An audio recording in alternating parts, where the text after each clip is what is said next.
Happy Friday! I have your questions and thank you for submitting the questions. This first question is from Perda and she's in Indonesia. Do you have plans to go international and see your fans around the world? Yes, of course. Once I've done a little more touring and put out some more music and start building more of a fan base in other parts of the world and other countries, I would love to travel and tour around the world and hopefully see everybody, especially you, Perda, in Indonesia.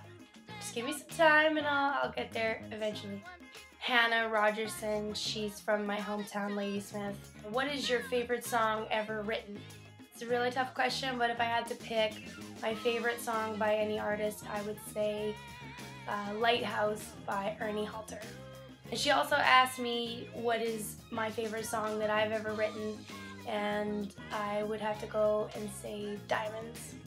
This question is from Victoria Gabriel, she's on Twitter, and her question is, what are your top 5 songs on your iPod? Sex Therapy by Robin Thicke featuring Ludacris, Be the One by Raheem DeVaughn, Slow One by R. Kelly, Strong Will Continue by Nas and Damian Marley, Into the Groove by Madonna. She also asked me if I'm going to see the new Batman movie, and the answer is yes. I'm going on Sunday. I'm going to go check out The Dark Knight.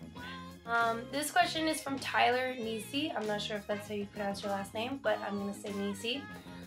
His question is, if you could tour with anyone, dead or alive, who would it be?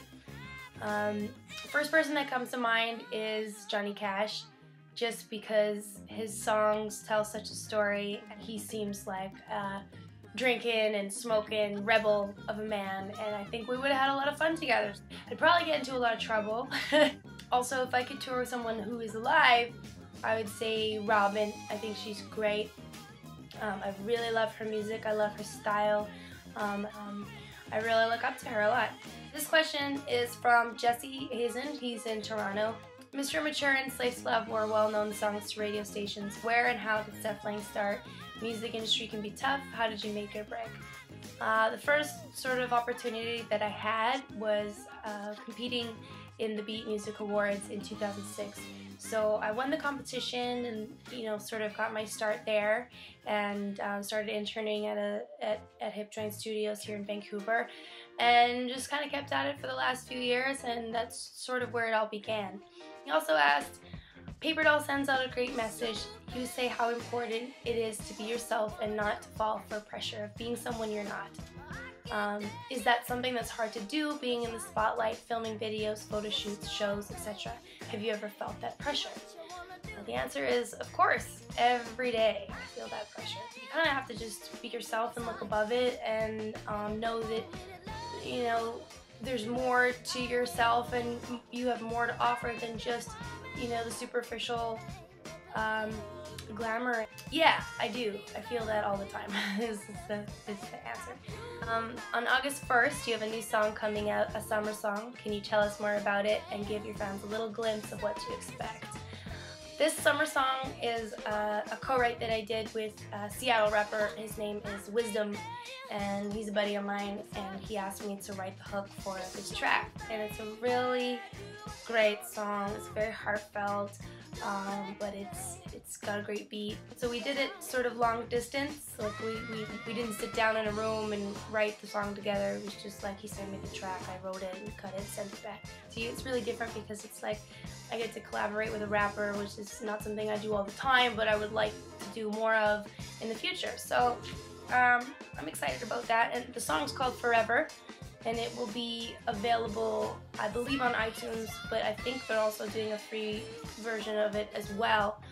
Now, this next question is from J.R. Nash. He's in Chicago. The question is, who is your influence in music? I think it's a really broad question, but there's multiple people that influence me musically. Usually it's whoever I'm listening to at the time. Over the years, I've been influenced by Joni Mitchell, Tegan and Sara, Alicia Keys, Rihanna, just a ton of people that have really influenced me in my style. But I get ideas from whoever I'm listening to at the time, and I can hear myself anytime I'm programming or producing something that I'll almost bite on some styles that they have and sort of incorporate it with what I do. In terms of what influences me, it's more about what I'm going through at the time in my life and whatever it is that I'm feeling, and I just kind of draw and feed off of that. I also have another question from Sydney Ricci. She's from Vancouver too, and I really like this question. She asked me, what is your biggest fear of going into the music industry? And it's such a loaded question. Oh, my phone's ringing. Hello? See, I told you, Jackson 5. Oh, it's my dad. I'm terrified every day. I think the biggest fear is failure. You know, everyone's scared of not reaching their full potential or falling flat on their face, and you know, not really making a sound and not being remembered for anything that you do. So I think that the biggest fear is not meaning something to somebody with your art. It doesn't matter who you are, what you do is going to affect somebody, no matter how big or small.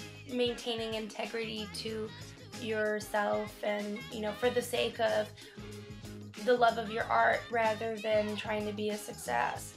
That's the biggest fear, is trying too hard to be a success versus actually making music that makes you happy and makes you in love. I think that's it. Thank you for your questions. If you have another question, feel free to tweet me at Stef Lang, or hit me up on Facebook. Either one, don't be shy. I'm an open book. You can go ahead and ask whatever you like. Okay, thanks. Bye.